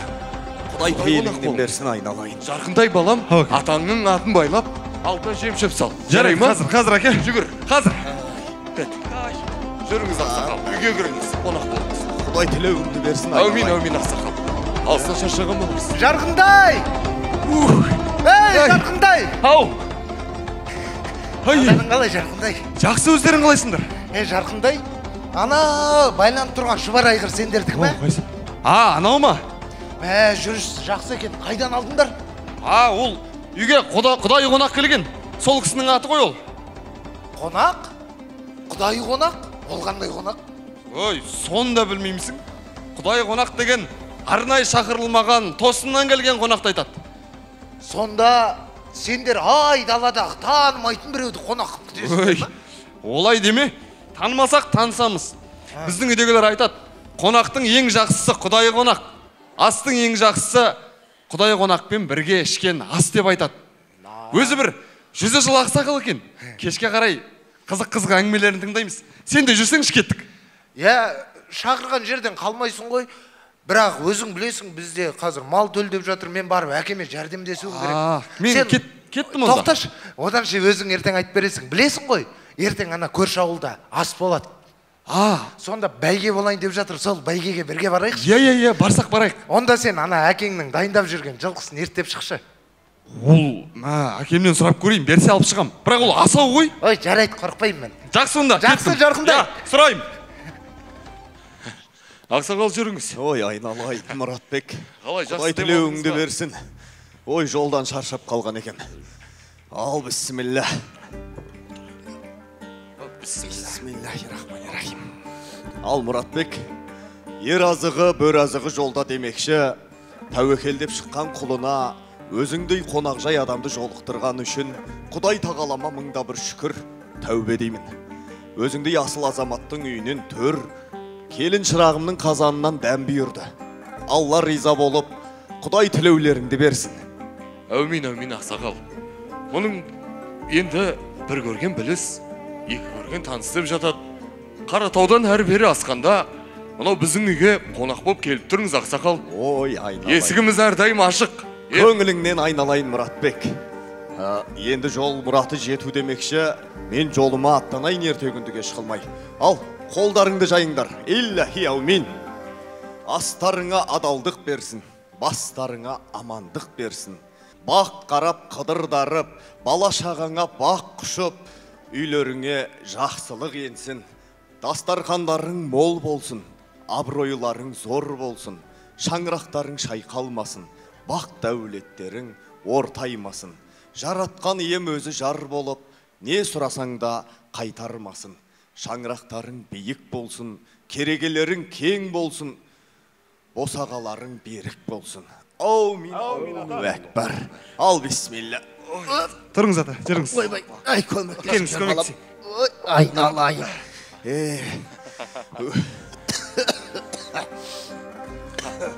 Ақсақал, үйіңізге келіп, Құдай қонақ болдыңыз, батаңызды беріп жатырсыз. Енді қазақта айтады ғой, тілеуіңізді, қалауыңызды айтыңыз деп. Сіздің ризалығыңызды алайық, қалғаныңызды айтыңыз, ақсақал. Қалауыңды дейсің бе? Иә. Ай, ол қалай болар екен, ыңғайсыз болады ау. Енді айтыңыз, ақсақал. Ай, онда анау арқандаулы тұрған боз биеңді алайын. Соны қаладым. Әрине, ақсақал. Қонақ риза болсын. Балам, боз биен бері алып келші. Әй, балам, боз биен бері алып кел деймін. Қазір. Ақсақал. Ой, ниетіңден айналдым, риза болсаңыз болды. Ай, балам! Ай, балам! Қоя бір. Мұратбек, айналайын. Биеңді ала алмайтын болдым. Сен одан маған анау жатқан төбетіңді бер. Соны қалап тұрмын. Төбет дейсің бе, ақсақал? Иә, төбетіңді қаладым. Берсең, соны алайын. Ай, балам, боз биені қоя тұр. Бар да сен көк төбетті бер алып келші, жүгір. Төбетіне сәке? Бар, жүгір деймін. Төбетті ма? Иә, қонақ риза болсын. Көңіліңнен айналайын, Мұратбек. Ай, балам! Ай, балам! Қоя қой, итті жібере сал. Ай. Мұратбек, итіңді де ала алмаймын. Ақсақал, мұныңыз не? Мен сізге шын көңіліммен, шын ниетіммен айтып отырмын. Ақсақал, егер бұған көңіліңіз көнбесе, көкпарға деп таң асырып қойған бесім бар еді. Соны аңыз. Ақсақал, сенің көңіліңде шүбәм жоқ. Жүр, одан да үйге кіріп сөйлесейік. Сендерге барлығын өзім түсіндіріп берем. Жүре қойыңдар. Ал. Ол қалай болды екен? Жүріңдер. Мұратбек, айналайын. әуелі биеңді сұрағаным, үйіңнің берекесі биеңде екен. Балам барып биенің шылбырынан ұстаған сәтте берекең итіңе ауды. Сосын итіңе балаң барған уақытта берекетің керегеңе келіп жайғасты. Міне, енді мен боз биеңмен итіңді алғаныммен мына керегеңді сұрауым әдепсіздік болар еді. Түсіндің ғой. Мұратбекжан, мына байқап қарасам шаңырағыңда қуса да кетпейтін бір берекет бар көрінеді. Осы саған қайдан келген? Сен оны қалай сақтап жүрсің, соны айтшы, а? Ақсақал, сырымды жасырмайын. Мен бір кедей өскен жетімнің баласы едім. Ер жеткен соң, ағайын туыс жиналып, жақсы жерден қыз айтты. Сол тойда нағашым осы боз биені ұстап тұрып, балам, мынау саған, енді сен бірақ маған әрдайым сыртымнан дұға жасап жүруді ұмытпа деп еді. Осы боз бие келген соң шегіміз ағарып, ырысымыз артып, берекеміз бекіді. Содан бері мен осы боз биені көрсем, әрдайым нағашыма Алланың разылығын тілеп дұға жасап жүрмін, ақсақал. Мен Тәңірім берген берекеттің сырын осыда деп білем. Бәрекелді. Мұратбек, өсер елдің азаматы сендей ақ болсын. Нағашыңның әуелден боз биені шын ниетімен бергені ғанибет болған екен. Одан соң пайғамбарымыз Мұхаммед Мұстафа оған Алланың салауаты мен сәлемі болсын. Өзі нағашысы Сағыт ибн Әбу Ваққасты оған Алла разы болсын, ардақ тұтқан. Осындай нағашы кімде бар екен деп мақтан тұтқан. Сол секілді сенің де нағашыңа дұға жасап, ол кісіге құрмет көрсетуің нағашыңа деген құрметің. Әрі Расул Алла оған Алланың сәлемі мен салауаты болсын сүннеті. Ал бұл екіншіден. Үшіншіден, сенің шаңырағыңа қонған берекеттің сыры айналаңдағы адамдардың барлығын риза етіп, солардың ақ батасын алып жүргеніңде. Қазақ атам айтады, жақының болсын, үйіңе ат басын бұрып келген, құдайы қонағы болсын, сый сияпатсыз жібермеген. Себебі бұндағы мақсаты келген қонағы үйдің егесіне Алладан берекет тілеуі болып тұр ғой. Сонда әлгі сыйлықты алған адам сыйлықты берген адамға сырттай дұға жасауы міндет болады. Сонда алған сыйлығының берекеті болады. Көрдің бе? Ай, Мұратбек, сенің де нағашыңа сырттай дұға жасап жүруің саған келген малдың құт боп даруына себепкер болып тұрған жоқ ба? Хадис шәріпте мұсылман адамның сыртынан дұғасы қабыл болады делінген. Өйткені оның жанында өкілетті періште тұрып, әмин, саған да осы нәсіп болсын деп тілейді екен. Міне, көрдің бе? Енді берекең кетпесін, ырысың артсын балам. Әумин ақсақал, сіздің алдыңызда абыройсыз болам ба деп қорқып кеттім. Абыройдан айырмаған Аллаға шүкір. Ақсақал, бұның барлығы өзіңіздей қариялардан алған өнеге, жетім өссемде желеп-желеп өсірген ағайын туыстан алған тәрбие ғой. Жөн. Рахмет ақсақал. Айналайын. Мұратбек, осы қалпыңнан тайма. Ұстанымы берік адамның мақсаты айқын болады дегенген. Бір күн дәмдес болғанға 40 күн сәлем деген бар. Енді міне, мен де сенің сыртыңнан дұға жасап жүретін болам. Ал, бисмилля деп мен жолыма тұрайын. Ал, бисмилля. Бисмилля. Жүріңіз ата. Ай, балам, сен атыңды реттеп қойдың ба? Бәрін реттеп қойдым. қойдым. Ой, айналайын. Өркенің өссін, көсеген көгерсін. Жолың ашық болсын. Әумин.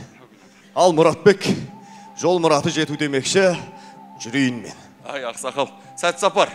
Аман болыңдар, Мұратбек. Аман болыңыз. Ал, келін, сау бол. Былай қарай. Атыңызды бұл дәттен. Жүріңіз. Жүріңіз. Рахмет, Алла риза болсын, ақсақал. Келе жүріңіз.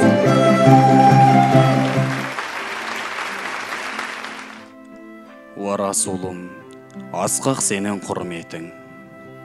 Сен жымайсаң жасырушы еді күн бетін.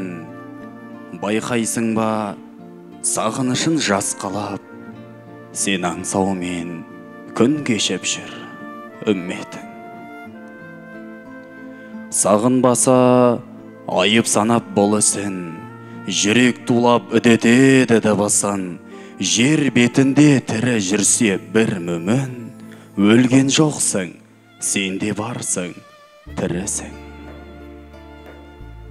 Сеземісің, айналамыз кілмімін, хаққа арнауда мақтан тұтып құлдығын. Өкініш ай, Әбу Жахил Убайлар әлі күнге жасап келеді сұмдығын. Жалған емес, уа Расулым, шындығым. Құрайыштың бектеріндей бағалы, мүміндерге күн көрсеткен қаралы, дұшпаның бар Әбу Лахаб залымдай, ақтайыптап қадір тұтқан қараны.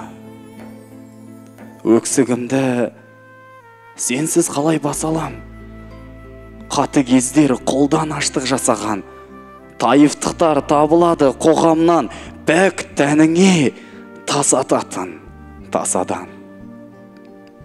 Бірақ, зәйттар бар жүздеген, тас жаудырып тек тұрмаймыз біз деген. 1000 Біләлді, 100 Сәлманды өсірдік, өзің жүріп гүл бітірген ізбенен. Хадишадай аналар бар арылық, Айшалар бар жетелеген әр үміт, Үммі Күлсім, Руқаялар, Зейнептер сарғайып жүр мейіріміңді сағынап. Арамызда 1000 Абдолла, 1000 Қасым, Ибрагим көп енді, сағыңсынбасын. Аналар бар бөлшегіндей бейне бір, Фатиманың салып жүрген сұлбасын. Әбу Бәкір, Омарлар бар әлі де, қызықпаған дүниенің дәміне. Хаббаптар бар сені сүйген шыдаған, темір шоқтар басылса тәніне.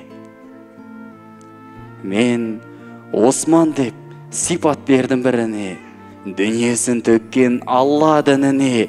Балали деп ат қойдым да тебірендім, дінім деген титтей үніме. Алаламас, алыс пенен жақында, көрдім және Халид сынды батырды. Мұғаздар мен мұсхаптар жүр шалғайда, басқа жұртқа жеткізсем деп атыңда. Десем дағы махаббатым толықтым, жүрегіме өңілдім де қорықтым. Сені сүйген асқабыңның тіпті біз тырнағына татымаймыз, сонықтым. Көзім дүлсем келетін дейді басың, қақ жарардай әппақ бейнең түн үшін.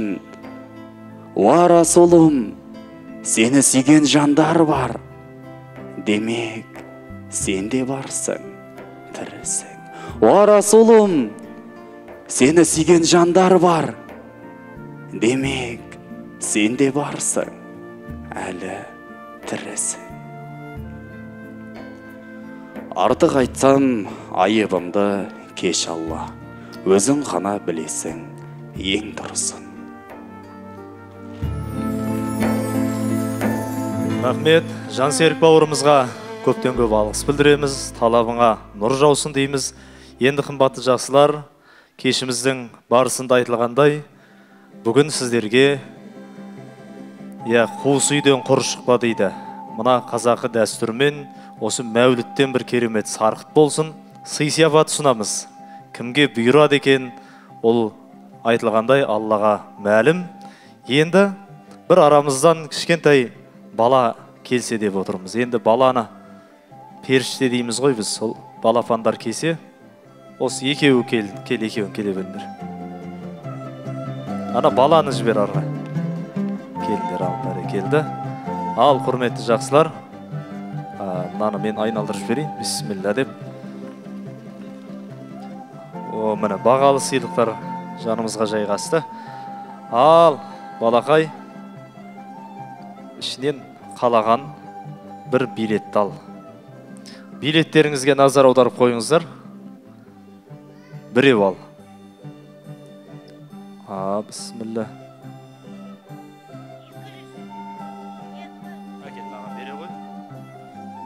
200 дейді. Бар ма? 200 келді ма? 200-ші нөмірлі қонағымыз. Кеш қонаға, қайдасыз? Сенде ма 200? Кеп, мына жаққа тұра бер, ар жаққа. 200 дейді, жоқ болса келесі.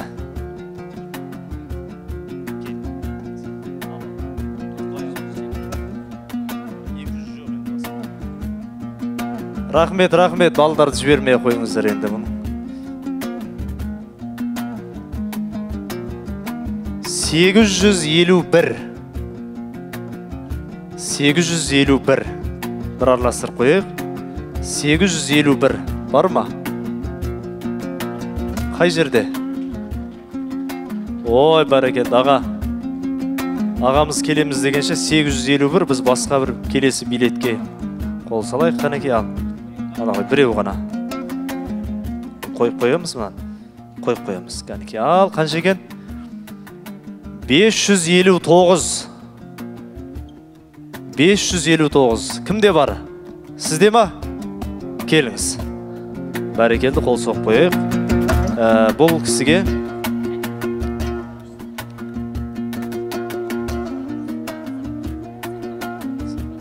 сізде біз мына ойын шарты бойынша жоқ адамға сіз енді барсыз. Осында келдіңіз ба? Көр. Рахмет. 200 болсаңыз, мінекей, сізге жігіттер шайнек. Ризасы ба? Бәрекелді. Құтты болсын, қол соқып қояйық. 200-ші нөмірлі қонағымыз бар екен. Қанекей, қарындасымыз 851. 559 ғой. 559 мінекей. Ал, қанекей, сый-сияпатын табыстап қояйық. Құтты болсын. 851 ағамыз келе жатыр. Тағы бір билет ала берейік. Кәнеке, мына бала асын. Алмағандар асын.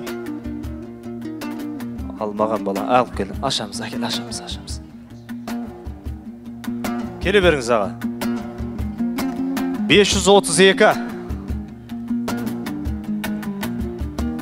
Құтты болсын, 851. Мінекей, ағамызға сыйлығынсын қой. Құтты болсын ағамызға. 532. Бар болсаңыздар қол көтеріп қойыңыздар. Жоғарыда екен ғой біздің. Жүлдегерлеріміздің бәрі жоғарыда отыр екен. 532 келе беріңіз. Келесі мына кішкентай қыздасын. Қол жететіндей қып берейік. Біреу жетеді. Бәрекелді мінеке. Бұйырғаны осы, әкеленді өзім ашайын. Аша ғой, алдан қыз. 605-ші нөмірлі қонағымыз. 605. Тағы да балконда ма? Бар ма? Ау! Бар ма? Ой, бәрекелді. Кәні? 532-де төмен қарай түсе беріңіз.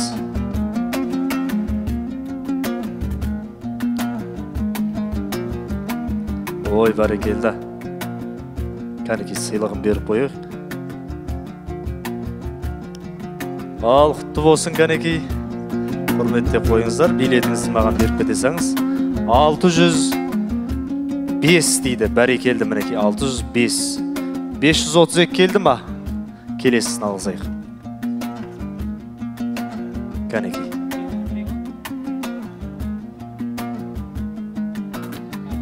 Әкел бере қой. 895. 895. Қарап қойыңыздар. 532 жолдам әлі.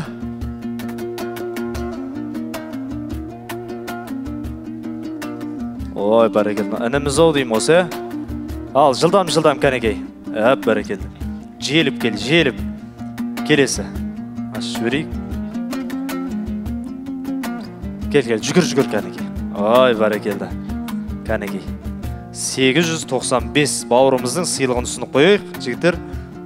Ай, бәрекелді мінекей, жап жаңа өтікті болдыңдар. Келесі, мына қарындасымызға алғызайық. 532 бар сияқты еді. Келесін ала берейік, кемесе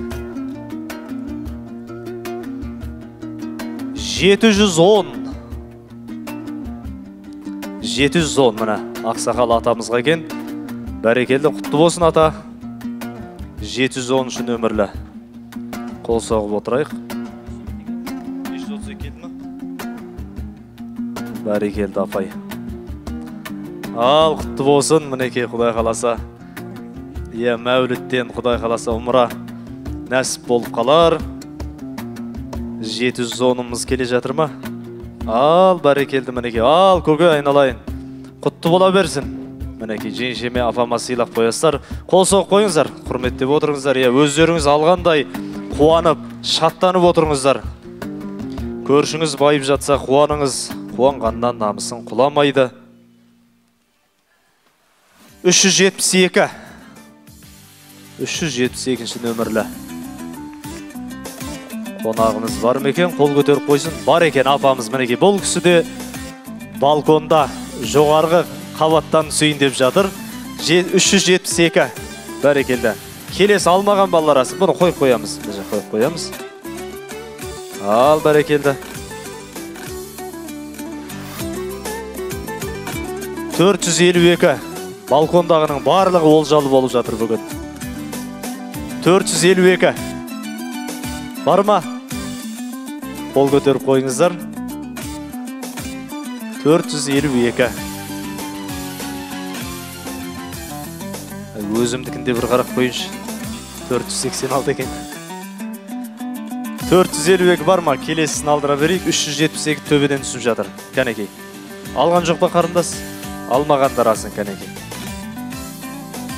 Біреу. Ай, бәрекелді сары қыз. Ашып бере қой. Я, кішкене ғана қалды. 693. 693 нөмірлі қонағымыз болса бар сияқты қой. Ал, апай келе қойыңыз. Я, 452 дейді мінекей. 452. Құтты болсын апайымызға. Бәрекелді. Бір еселке суретке түсіп қойыңыздар. Ой, бәрекелді, мінекей апа. Пайғамбардың тойынан 378 нөмірлі қонағымыз. Мынандай керемет сыйлық сізге. Құтты болсын. Я. 693 нөмір бауырымызға. Ал, бәрекелді, мына кілемді енді бір қонағымызға табыс етіп, одан кейін ұмыраны. Ұмыра кімге бұйырады екен? Осы ұмыраға барған адам осы жамағаттың барлығына Құдай қаласа дұға қылады деп ойлаймын.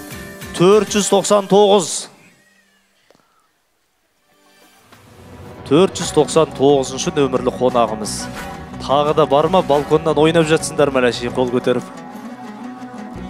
499. Ал, кішкене күтейік, мына келесісін алғыза бірақ сыйлық қапты ғыз,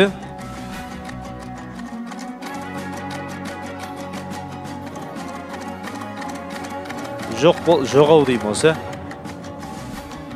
Бір қарап жіберіңіздерші қолдарыңызға. Ниет пендеден, нәсіп Алладан дейді. Ниет жақса, Құдай қаласа. Кімге бұйырса да бір мұсылманды қуантасыздар, Құдай қаласа. Қаншама жамағат бүгін қуанышқа кенеліп жатыр. 499 нөмірлі. Жоқ деп есептейік, енді уақыт алмайық. 693 нөмірлі қонағымызда. Бұл алмады. Кілем қалды ғой. Тағы біреуін алғызайық қанекей. Мына балағасы.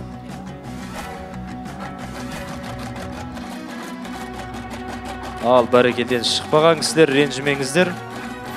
Кілемді ойнатайын деп жатырмыз. 616. 616. Мінекей мәреге бір-ақ адам қалдық деген сияқты Умра қажылығын ойна қазір сіздерге табыс етеміз. 616 көкеміз екен. Бәрекелді. Ай, бәрекелді мінекей. Бір еселге суретке түсіп қойыңыздар. Ал, құрметті жақсылар, енді Умра қажылығын облыс басшысы Асекең Асқар Зәкіржанұлы бауырымыз, өзіңіз келсеңіз табыс етесіз.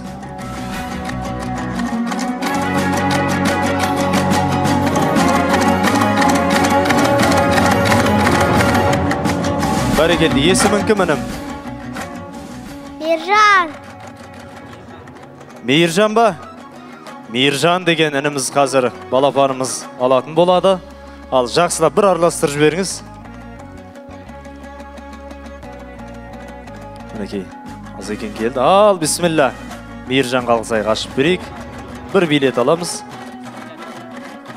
Оң қолмен аш, қайттан сал. Бір араластырып, оң қолмен. Оң жақтан бастау пайғамбар сүннеттерінен. Бисмилля, айнанайын балапан. Кәні. Билеттеріңізді қарап отырсыздар ма?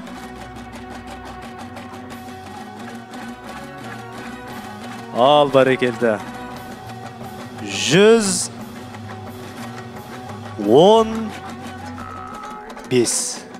5 деді, қайсы айтты, бар екен залымызда. 115.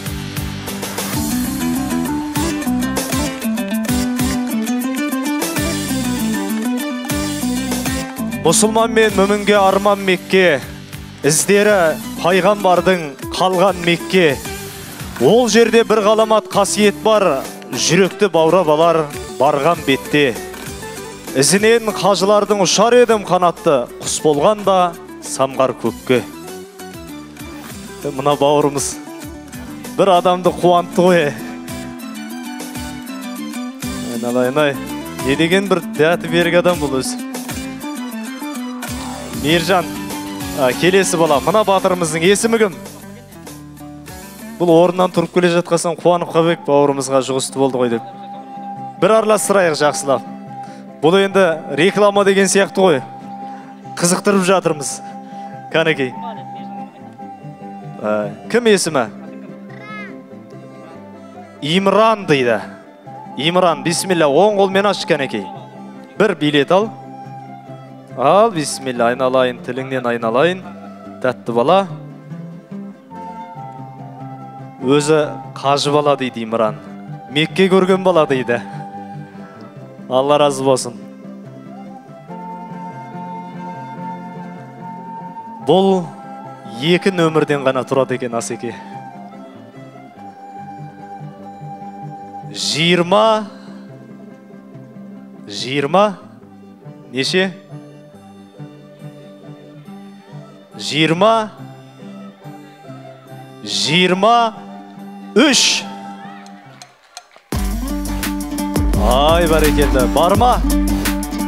Ой, айналайын-ай. Өзіміздің ерекең ба? Қаланың имамы ғой бұл кісі. Алланың құдіреті, құрмет жамағат. Бағана ғана ерекең кабинетте отырып, таңғысын 8-де осы мәулітте өткіземіз деп ақылдасқан уақытымызда бір айдан кейін Умраға анамды, келіншегімді апарам деп рұқсат сұрап отырған еді. Алланың қалауымен қонағы болайын депті. Келіңіз. Алла, Алла. Alhamdulillah, Alhamdulillah, all praises to Allah, all praises to Allah. Рахмет, береке. Молдаларға сенеміз, өтірік айтпайды, береке құтты болсын. Сонда да көрейінші деген ма? Рас екен. Бәрекелді. Бисмиллахиррахманиррахим, алхамдулиллахи роббил аламин. құрметті игі жақсылар, бұл қажылық умра Құдай тағаланың шақырған адам барады. Енді Алланың қалауымен Ержан имам қанша жылдан бері осы біздің өзіміздің облысымыздағы умра қажылықтың жауапты адам негізі. Бармағанына да біраз болған екен, ниет қылып жүрген екен. Алланың қалауымен енді бүгінгі осы мәуліт кешінен кейінгі умра жолдамасын берейік. Енді бұл умраның демеушісі өзіміздің осы Тараздан шыққан жалғыз біздің туркомпания десек болады. Біздің Бақтияр имам осы жерде бірге жұмыс жасайды, бауырларымызбен бірге. Сол кісілер пайғамбарымыз саллаллаху алейхи уассаламның осы мәулітіне арнайы Алланың разылығы үшін деп осы мәулітке келген жамағаттың ішінен бірін таңдап алайық, Алланың қонағы болсын деп өздері толығыменен демеуші болып отыр. Үмбет Тревелға Алла разы болсын. Сертификат умраға жолдама Алланың қонағы Үмбет Тревел қажылық компаниясы мен 2025 жылы умраға кіші қажылыққа бару жолдамасы. Алла құтты берекелі қылсын, аман есен барып келіңіз енді иншалла. Өзі бұл кісілер негізі бажа өзі. Не болып кетті мына осы? Коррупция болған жоқ, бірақ Алла куә. Бәрекелді, мінекей, ереке, дұғаңыз қабыл болды, умра қажылығы нәсіп болды. Естелікке суретке түсейік, 23-ші нөмірді емденген ерекеңе умра қажылығы нәсіп болды. Аллаху акбар.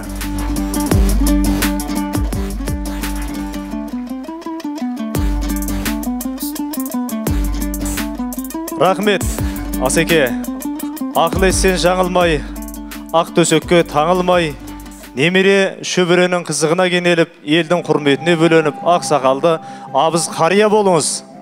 Құтты болсын ерекеңе. Ал қадірлі жақсылар, барлығы да Алла сенің арқаң деген әсем әнімізбен бүгінгі кешімізді бірге тамамдайық. Ән тыңдап ажарланып қайтыңыздар.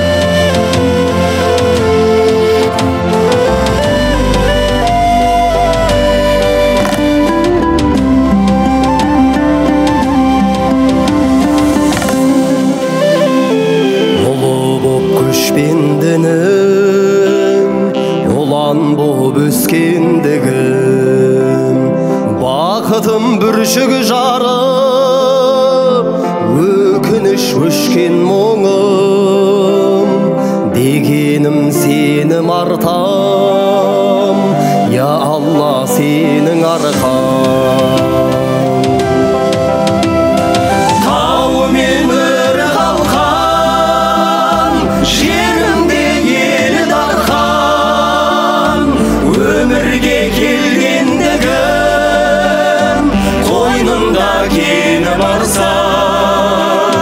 Бастырған мені балпан, я Алла сенің арқаң. Өмірдің өрін аңсап, дәлімнің сөлін алсан, ардақтап отаның бол, аялап шөбін әртал, рухымның шөлі қанса, я Алла сенің арқан. Тау мен өр қалқан, жерімде елі дарқан, өмірге келгендігім, мойнымда кені барсан, бастырған мені балпан, я Алла сенің арқан.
Осымен имам мазмұнда рухани берекет сыр атты мәуліт кешіміз өз мәресіне жетті.